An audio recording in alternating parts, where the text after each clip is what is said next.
Hello everyone and welcome to my new video. And what is this video about? Well, I'm going to attempt to make a beat repeat / DJ looper in Max for Live. Why am I going to do that? Well, yeah, you could be asking that question. You could be thinking that right now.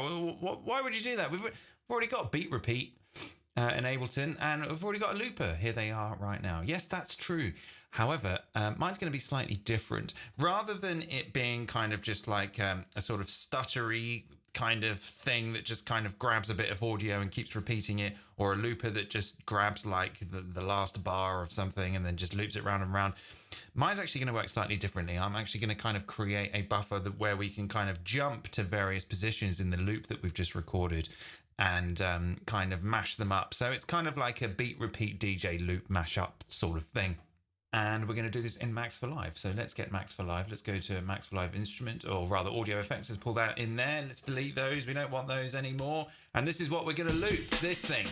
Have you ever heard of that sample? It's quite famous. So let's open Max for Live and get this going. So I'm going to be doing this pretty much kind of unprepared. I'm just going to use my brain to see if I can just do it from knowledge. First of all, we're going to need a buffer, and I'm going to call the buffer -- Ned looper or something. Let's zoom in a little bit. So I'm going to have to work out, I'm going to have to make some decisions. Already I have to make decisions about this. So I'm going to need to decide what's the maximum amount of time that I want to loop for. Well, why don't we say 1 bar? You know, let's just go with 1 bar to make it nice and simple. So we're going to need to work out how big our maximum buffer size is going to be. Well, the best way to do that is to make a message here. I'm going to say 1-0-0, that's 1 bar, and then put that into a translate object. And let's say translate BBU to MS at listen1. And then when I send that message through the translate and put it into an integer here, it's going to tell me that that is 1714 milliseconds. But if I put the live tempo down to 20 BPM, which is the slowest you can go, then that means that that's 12 seconds. So why don't we go with that? So let's say file name, buffer name, file name, duration, yes, 12 seconds and 2 channels. All right, let's go with that. Let's keep that there for now. So we're going to write into that buffer. That's where we're going to put all our juicy audio that comes in. I'm going to create a waveform object so that I can check that that is working when I record stuff into it. So how am I going to record it? There's a whole number of ways to do this, and I'm going to try and challenge myself this time and do it in a way that I wouldn't normally do. So what I'm going to do is I'm going to create a kind of tape recorder that's running in the background.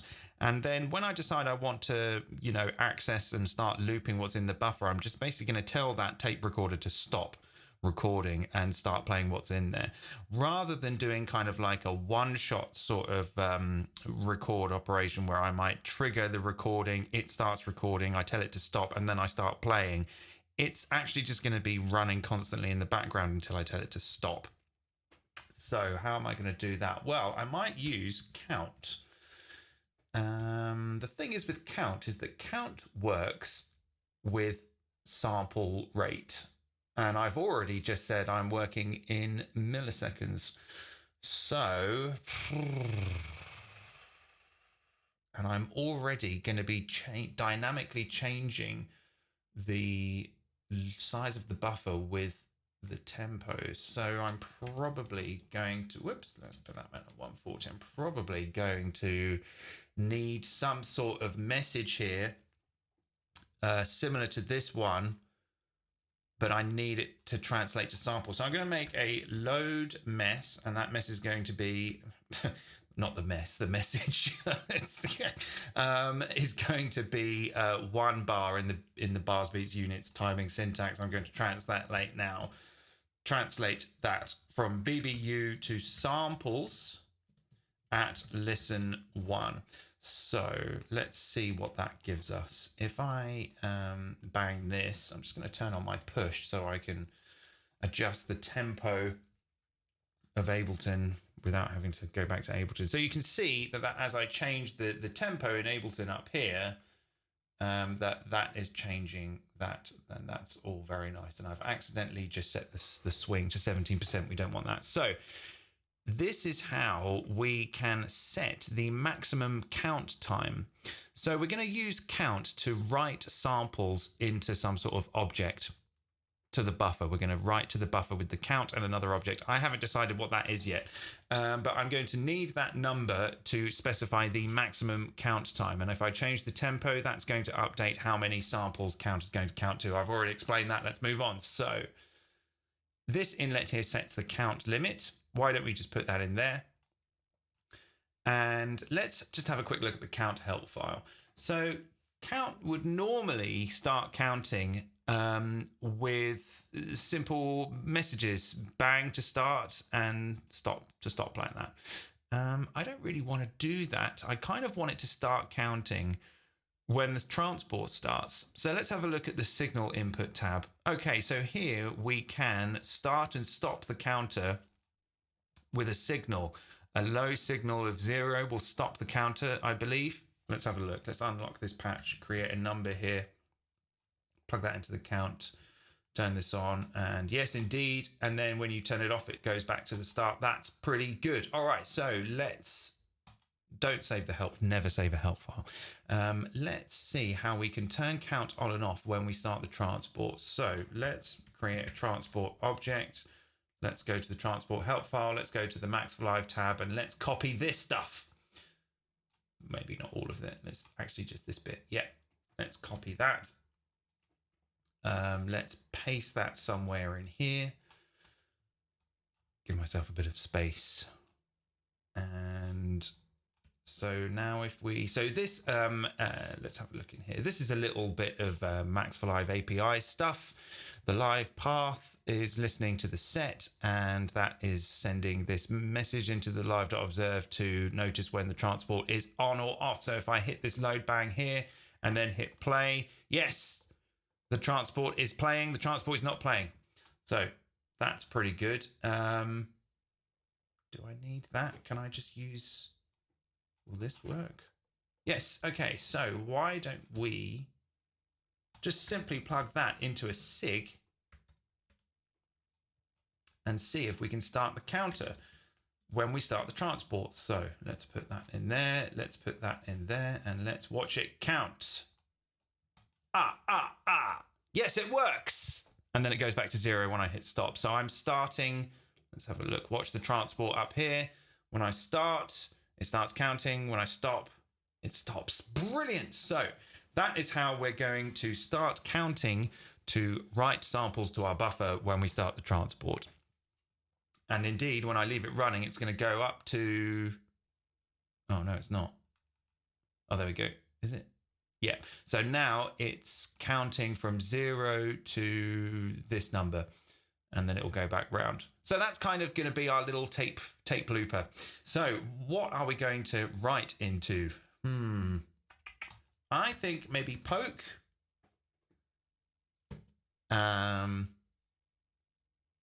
Okay, the buffer name, -- Ned Looper.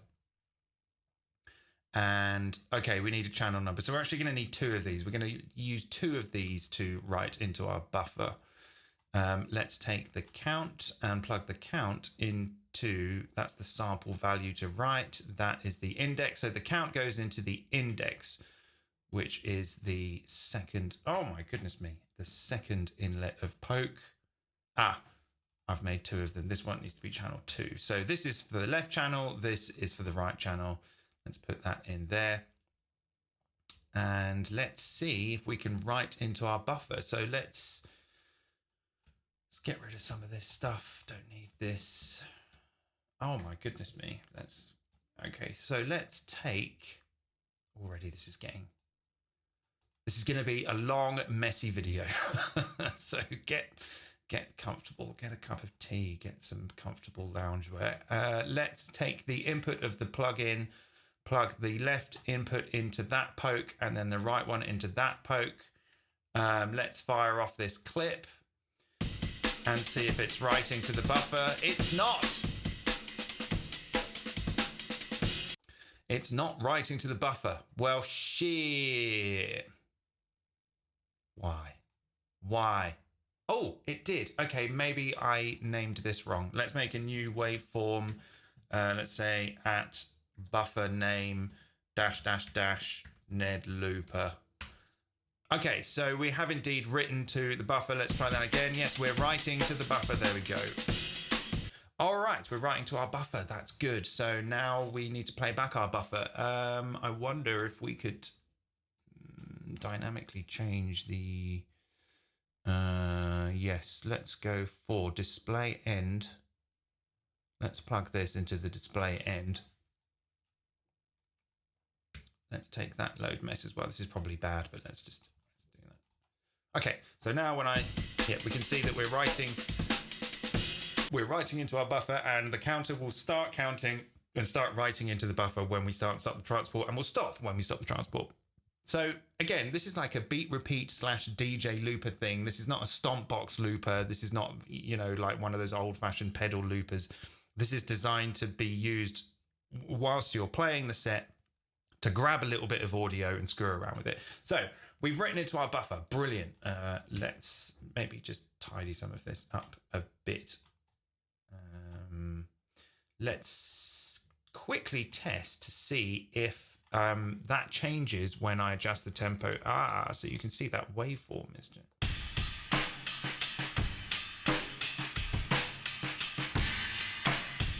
That is indeed working. Let's go up to a faster tempo. Let's go up to 200 BPM. It's Friday. Okay. Let's go back down to 140 because I know it's Friday, but it's actually 8:20 in the morning. So let's get...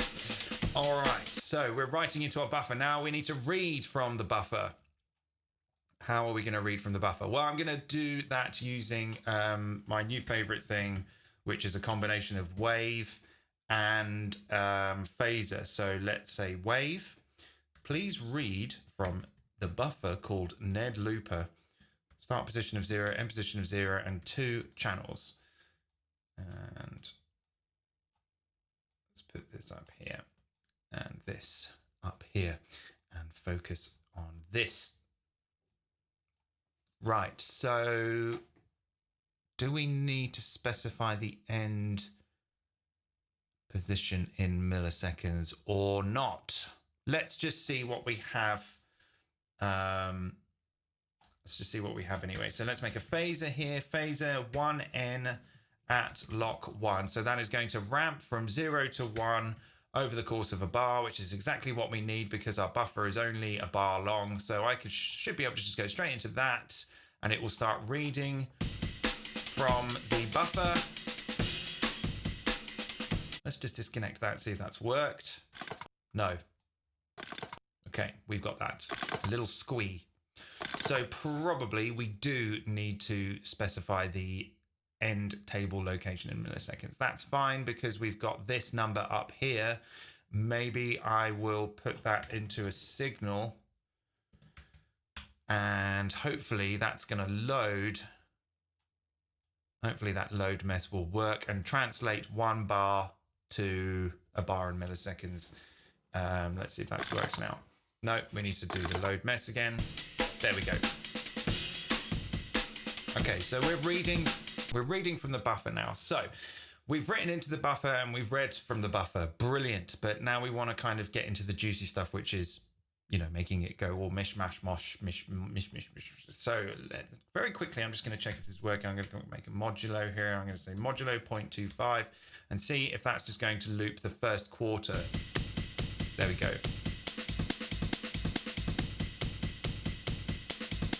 Okay. Okay, so that is basically going to be the starting point.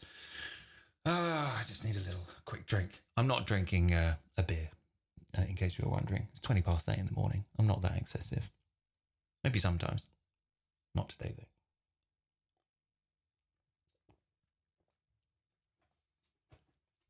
though. Okay. So maybe what we should think about now is a way to toggle between our dry signal and our playback signals. So let me just do even more tidying and put this all over here. So let's make a selector with 2 inputs, and then let's make 2 of them. Input 1 will be our dry signal coming through, and input 2 will be the left and right channel of our wave. And then we can turn that on and off with an integer here. So, and now if I put that into the plug out, then we can toggle between channel 1, which will be our dry signal, input signal, and then go to channel 2, which is our repeating bit.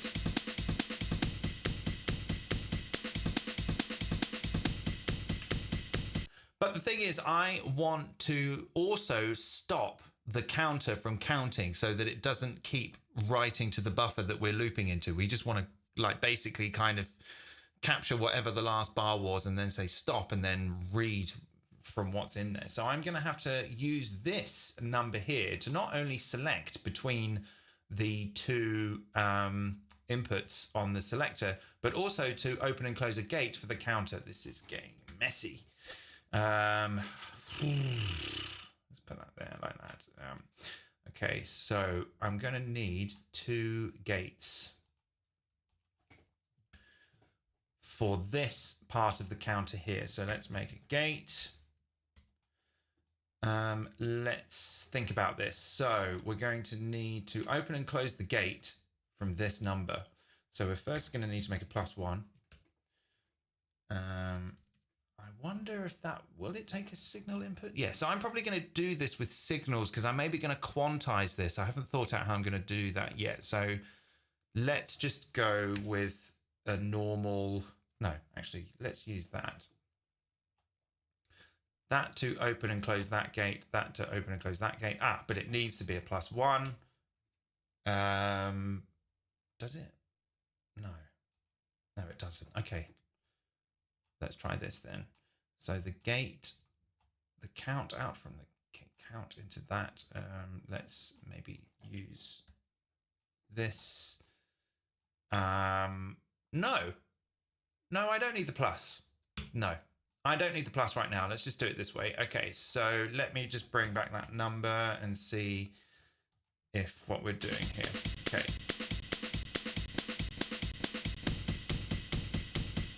Okay, so now we're not writing to the buffer anymore, but we can toggle this number to stop, let the gate through. The gate will let the counter through and thus determine whether it's writing to the buffer or not.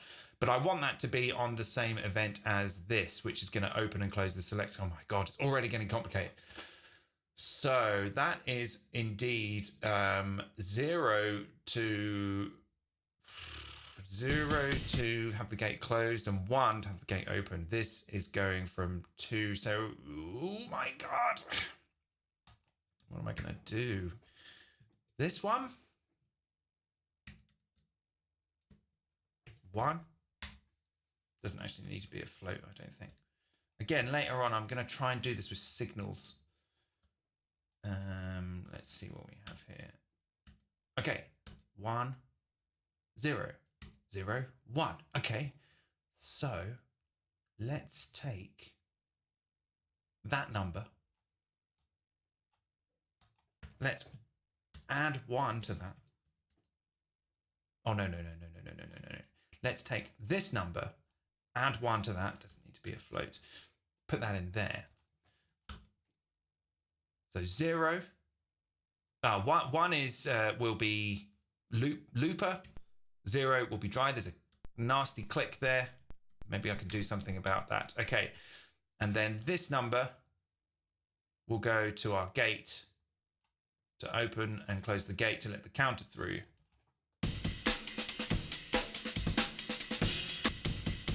No. Okay. Okay.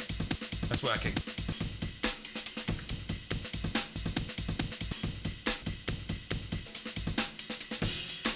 Okay, so again, probably I'm going to want to use signals there somehow. So why don't I just do that now? Let's change let's change this for a tilde object. And then we can use a signal to open and close the gate. And actually, thing is, the gate would need to be... that's going to need to have a signal going into that, maybe. So the gate needs to be open. So let's make a sig 1, and then that, when the device loads, will send a signal of 1 to the gate to say, you must be open now, regardless of whether I've opened and closed you or not. But it isn't. Why would that be? Maybe let's... No. Oh my God, this is hard. Maybe it needs to be 0. 0. There we go. So then when I... Oh, damn, where's my... Okay, yeah, let's see if this works.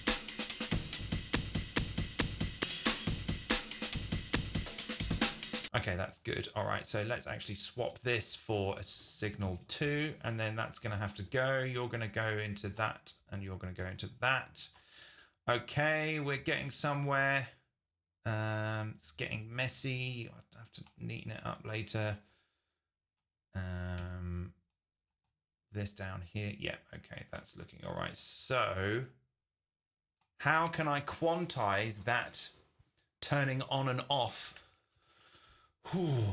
Well, again, I want to keep using signals because I like them. They're pretty, and they work constantly, unlike my brain, which is just frozen. So let's take another signal. No, we can't use another signal because, well, I'll just use pipe. I could just use pipe. Let's say pipe 4N, let's say 1N at quantize 1N. So, and indeed, I should be able to specify the quantize with a live menu. Let's say live menu. Let's go to prototype. Let's go to note values. And then I think I can go prepend quantize, or can I just plug it straight in? Maybe let's do it this way. Prepend quantize. And let's connect that to that. And let's take a number here. Let's set the quantize to 1N. See if this works. Okay. No, didn't work.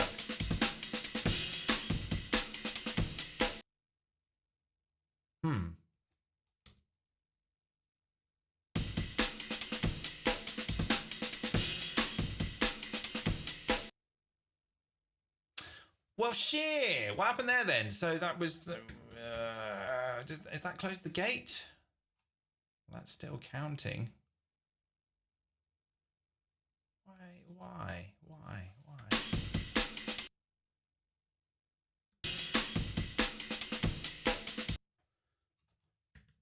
Why?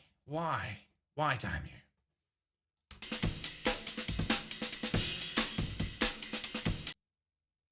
Why is that giving me...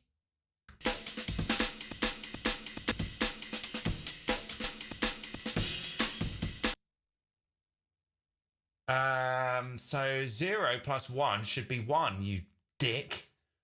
Why are you giving me 0? This is, am I going mad? Ah. What? This 1? That's 1. That's, what the actual, right now. Why am I getting 0 plus 1 equals 0? What the actual...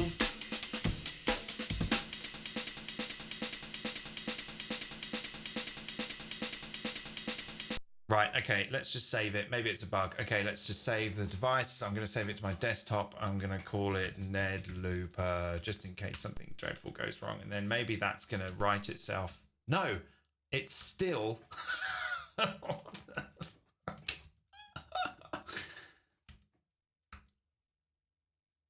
1 + 1 is not 1. How dare you? How dare you embarrass me on YouTube like this?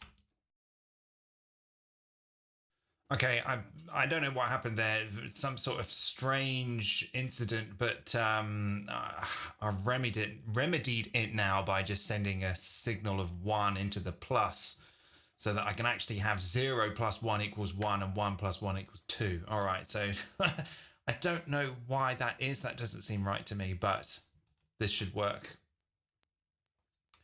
Okay. Okay, so we're writing into the buffer. Okay. All right, now let's try this again with the pipe. Set the quantize here.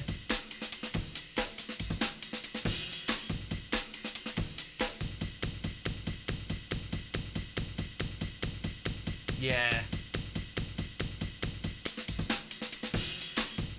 No, I don't like the pipe. I don't like the pipe. I wonder if I can use... I want to use signals. Okay, right back where I was 10 minutes ago when I was trying to sort that out. So let's use a phaser here. Let's say phaser. Let's go with 8N. Let's go with 1N at lock 1. Separate phaser from our read phaser. That's fine. And then let's use a SAR with a trigger initial trigger value of 0 and a trigger mode of 6. Why have I gone for 6? I don't entirely know. It's something to do with the phase. Let's maybe do this a bit more down here. Oh no, you stay up there. You stay right there. And let's bring all of this down here so we can sort of focus in on this a bit better, right? So our phaser is going to trigger our sample and hold here. And when the transport's running, okay, and then I can make a number. Here, I'll make a toggle. I'll make a live toggle. And the toggle is just going to go from 0 to 1. I'm going to use that to set a signal. Signal of 0, I think. And then when I turn that on, there we go. Yeah, that's better. That's what I want. So I'm going to use that to open and close that. So that's going to do that on the beat.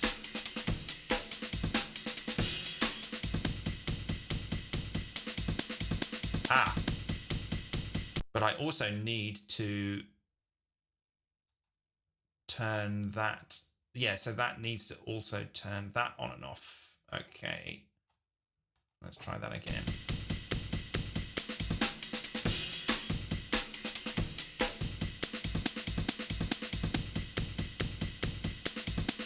No. This is... I really didn't think this would be that complicated. Maybe I'm just making it too complicated for myself. Maybe I don't need that sig. Let's get rid of that. Let me just check what number's coming out here. Let's try that again. Yeah.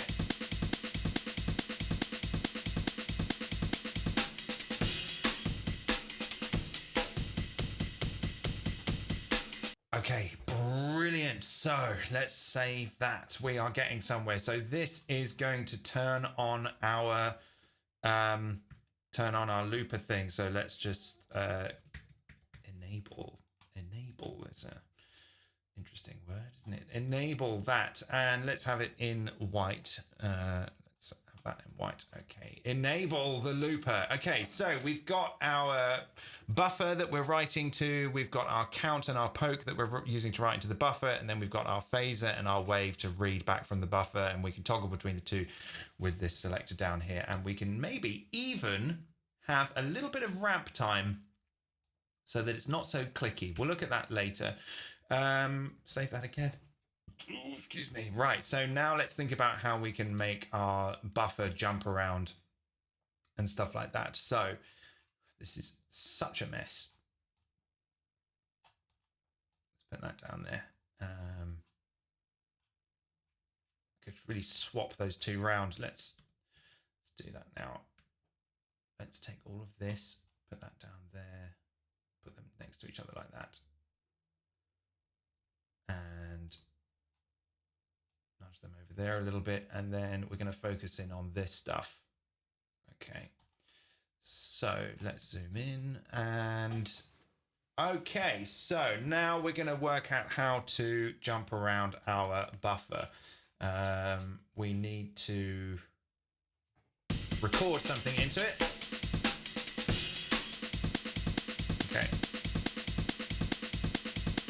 Okay, so now if I just stop the transport and start it again, it's going to keep reading through that buffer. Okay, great. So the modulo, as you may have seen in some previous videos of late, I've been a big fan of using phaser and wave tilde to jump around buffers because it's just really good. It's changed things for me, and I'm going to keep going with that idea for now. So you may remember that previously we were doing things like slicing our phase ramp into bits using the modulo object, and then using a plus to offset to different positions in the buffer. So I'm going to keep with that model right now. So I'm going to make a live dial. Do I want it to be a live dial? Let me think for a minute. Maybe a live tab. Let's maybe look at a live tab. Let's say a live tab, and the live tab is going to be all of our different slice sizes. Is it though? Or our slice window?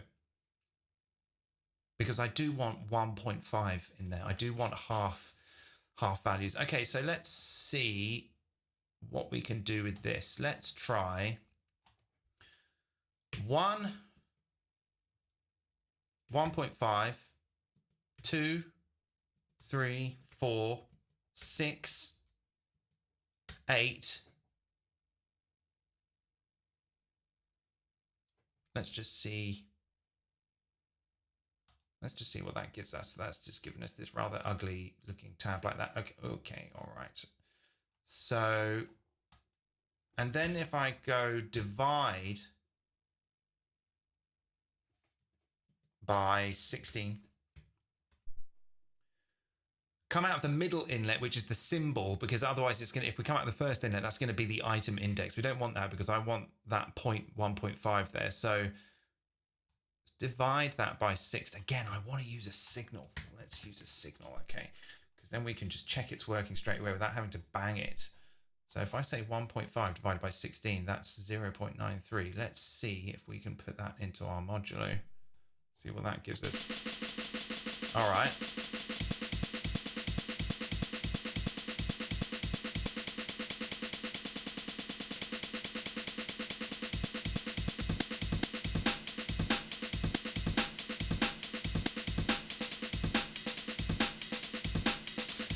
All right, that's interesting. So we don't want the 1.5. Well, actually, I don't want 1.5 right now, but I do want some other numbers. Let's try 16. 16 divided by 16 would be 1, which means it's going to play the whole thing all the way through. Yeah.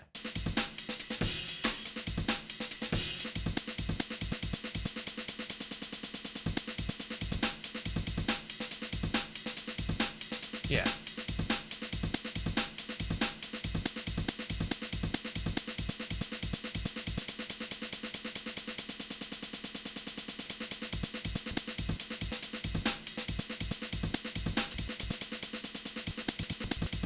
Okay, that's good. That's good. That's what I want. Save it.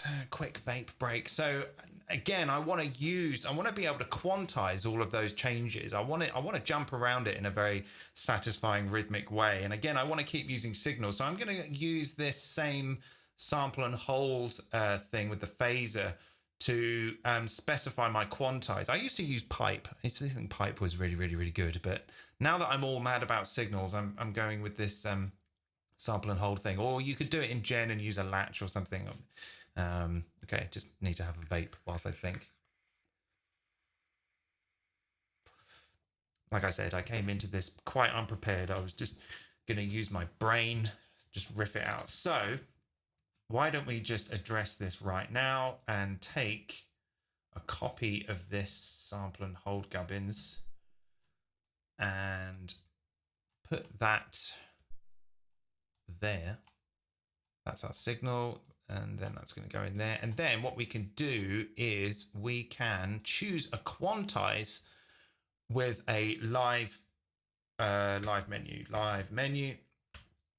And I'm going to say live menu, note values, and then I can take the middle outlet of that and connect it to that phaser. And then I can say the phaser, if the phaser is ramping at 4n, quarter notes, I believe, then we'll get a different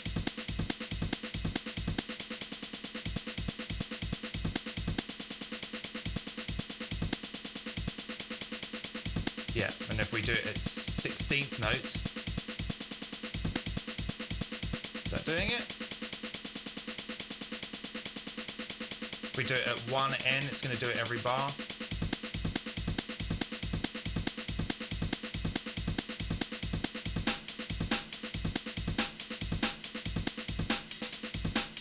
Yeah. Okay, that's good. I'm going to put some other numbers at the end here, which are going to be more extreme. So I'm going to say 0.5, 0.25, and 0.125, and 0.0625. So in the lower regions, this is going to be quite nicely rhythmical. You can riff around this part of the live tab, but then as you get to here, you're at 1 bar. That's maybe not going to be a nice experience, but let's just see what it's like. See what this is like.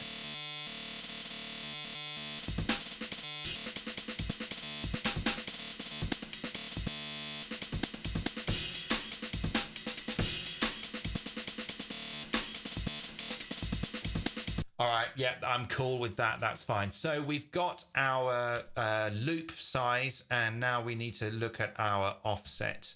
So let's just put a comment in here. Loop size. And okay, now we need an offset. So the offset is going to be a little bit tricky because you might... yeah, because you might want to... We're going to have to make a decision. And that decision will be final. And we will basically have a live tab, another live tab. And it's going to have 8 positions.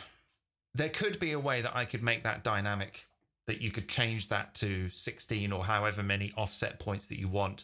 But you can't dynamically change these objects. One thing that we could do is have a floating point number from 0 to 1 and then scale it, but you're not going to be able to really see it. If you know that you want to go to offset number 2, you want to be able to see it, not find it. So I'm going to make a executive decision here that I want this to have 8 positions. 1, 2, 3, 4, 5, 6, 7. I believe that's it. No, actually it needs to be 0. 0. Oops, okay. Okay, so now this will be our position. Now, you'd think it might be, no, 0 to 7 is fine. Let's just quickly put a modulo in there so that it'll all wrap back round. And then we will create a plus 0, the plus, which was giving me shit last time. This stupid plus didn't do what I wanted. Okay, and then I'm going to take this stuff again, make a copy of that, and then use that output of that sample and hold to set our position. The position of the buffer. Oh my goodness me. Come on, right. All right, let's see if this works. No.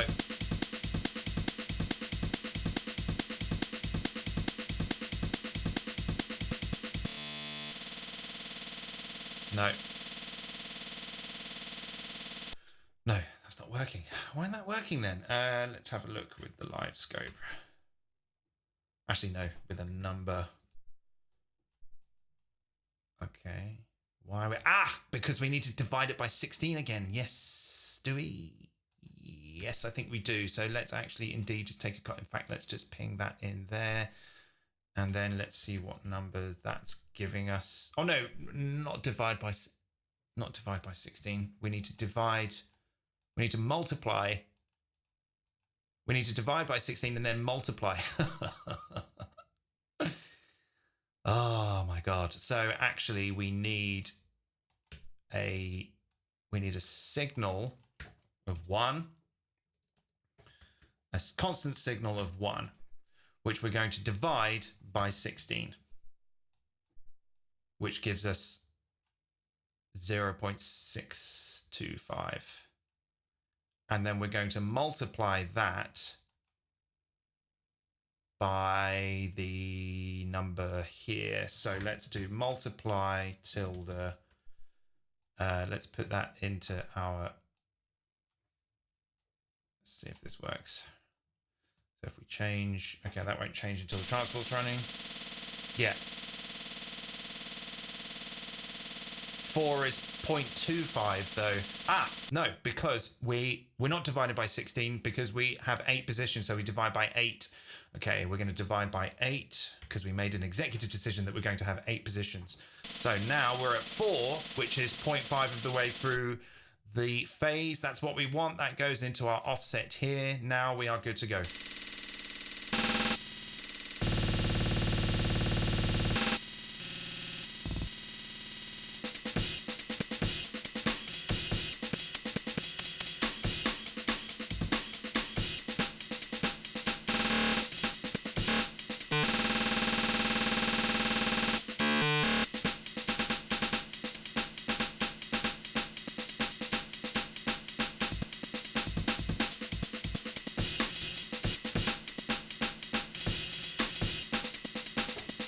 All right, it works. Save it, vape, break, drink, break. Oh,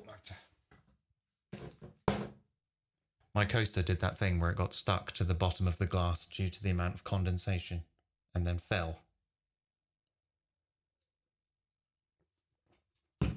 All right. Whoa, I'm getting excited. I'm nearly knocking stuff off my desk. Right, let's zoom out a little bit. Let's think about what we can do here. So we could have other instances of this. We could have other instances of this wave tilde that are being read in the same way as with all this junk here, but they're actually playing back in slightly different fashions.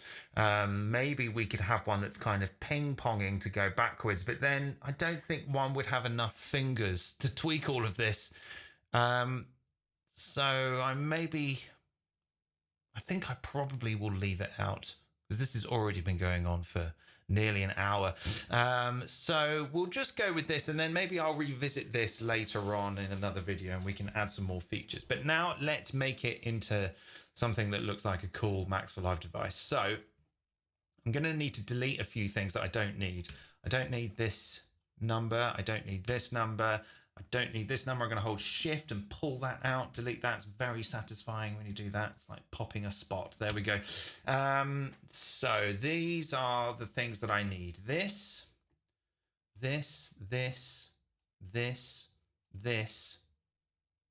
and this. Okay, I'm going to hold Command Shift P, press that. Now they're all in the presentation. Let's get rid of that scope. Let's make this all nice and organized. Yeah, that's nice. Let's make this all a little bit nicer as well. neaten it up.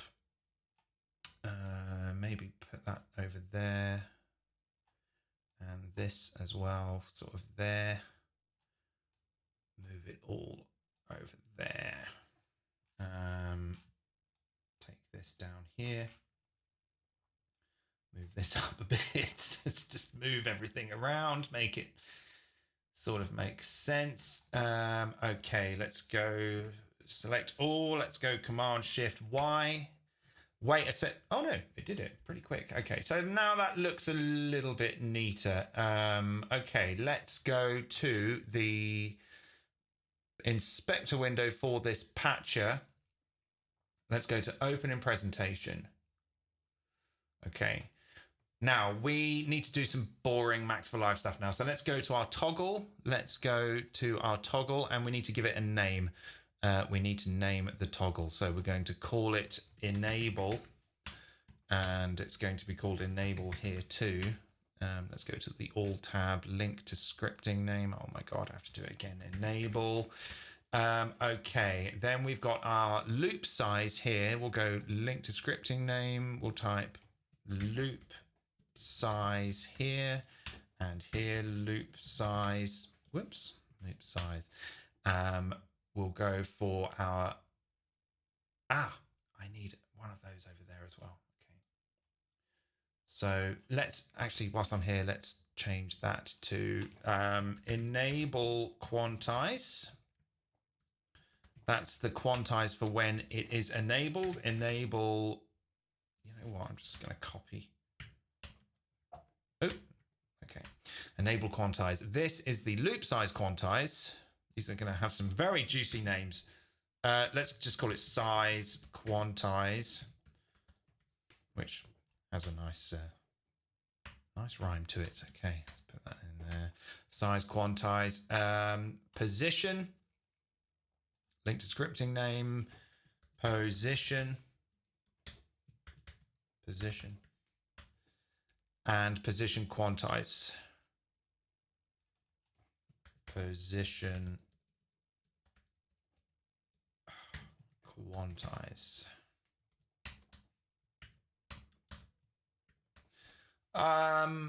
Okay, that's everything that I think we need. It's a very, very simple start, but who knows, maybe it will turn into something more as we go along. Let's hide the inspector. Let's go into full screen. We need to go to view. We need to go to set device width. Oh no, we need to go into presentation mode first. Let's go into presentation mode. Let's zoom out a bit. Right, there's our device width. So let's get all our stuff and make it look cool. We can line that. Whoa, we can line that up with that. Oh, you know what? It would have been quite nice to maybe put a little thing in there to show. Maybe I could just do that right now. There must be. I could use a slider. Let's make a slider, not a live slide. No, not a live slider. Let's just use a normal slider. And the slider is going to go from 0 to 1 in the inspector. Float output range of 1. And let's just check that that's what it's doing. Float here. Let's go from 0 to 1. Okay, that's fine. Let's take a snapshot. Let's zoom in a little bit. Snapshot. Let's close the inspector. Snapshot 1. The final output of this into our snapshot. That into the float, that into the slider. Let's see if this works. Yeah, okay. Okay, let's maybe make the slider look a bit interesting. Knob shape. Oh my God. Rectangle, yeah, that's good. The background color. No background color. Right, okay. Off color. Oh, off color, maybe. No off color. Yeah. On color. Let's go with I don't know. Let's go with red. Make that a very low opacity. And then maybe we can fit that over the top of the waveform. Just so that we've got a little bit of eye candy there to show us where we are in the loop. Let's add that to the presentation. Okay, let's go back to presentation mode. Let's get this all sorted out. Let's zoom out.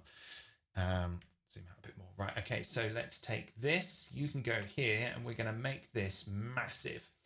This can be nice and big, like that. Let's put that in the middle. That can go underneath. That's a nice big button. The loop size can go here. The waveform can go here. The play position can go on top of that. Oh, it's not going to line up too well, I think, but that's all right. Oh my God, I can't see it. Okay, that can go. Yeah, it's going to be lo-fi. Lo-fi UI was all about, but this will absolutely get this lined up so we can see that. Yeah, so we can see where beat number 4 is. It doesn't quite line up, but it'll do. Okay, let's put that underneath there. That's all right. That's a good start. Okay, now one more final thing we need to do. Now that we've got our user interface layout, we want to make it appear on the push. So let's go back into patching mode. We're going to make a live banks. We're going to go to our live banks. We're going to lock the patch. We're going to double click live banks, and then this is where we can choose the parameters that we want to appear on our on our thing. So if we go back to this mode and then go back to the live banks here, we can kind of follow across our interface to. These don't look. Why is there no enable quantize? Did I not put that one in there? Enable quantize. It's there. That's interesting. Okay, let's go back to our live banks. Enable. There's no enable quantize. Okay, that's fine. Let's close that.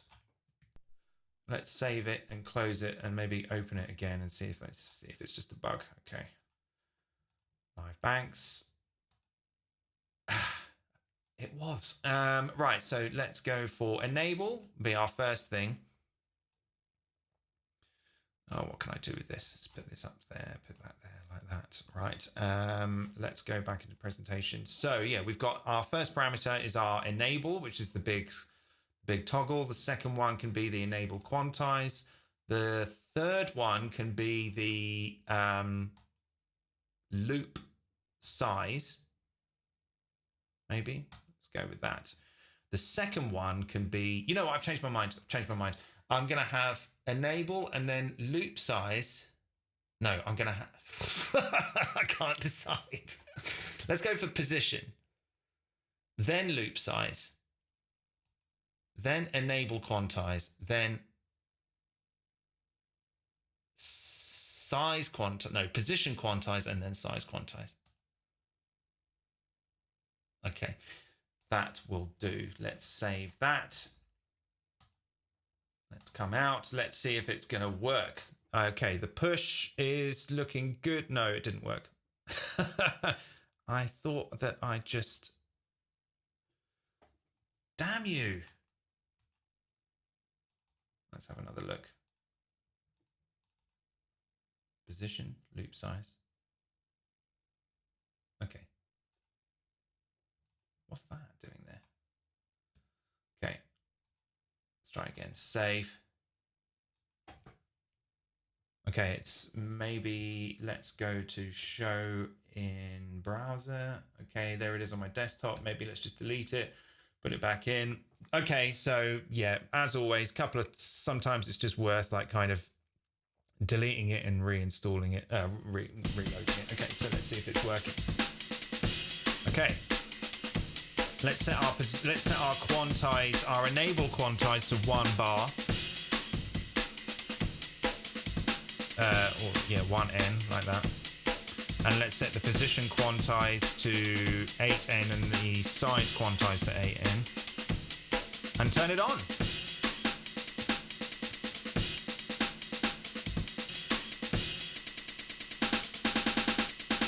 Yeah, it works.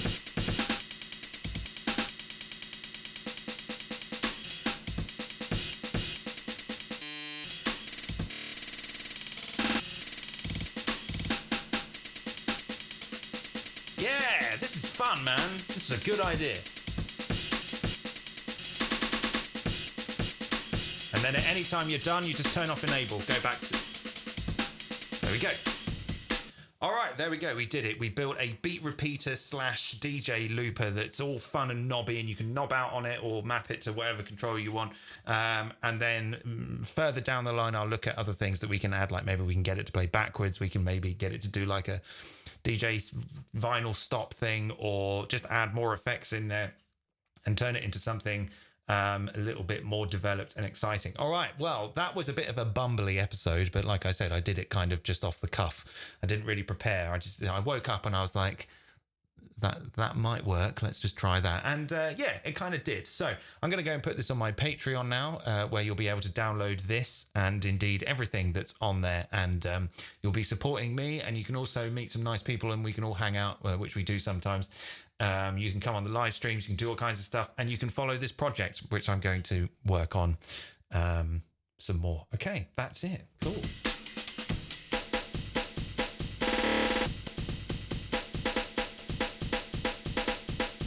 Oh, I've lost now.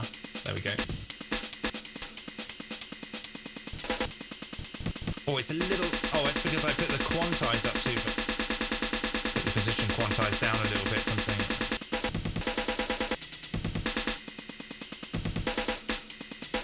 Okay, that'll do. All right. Thanks, everyone. See you next time. Bye.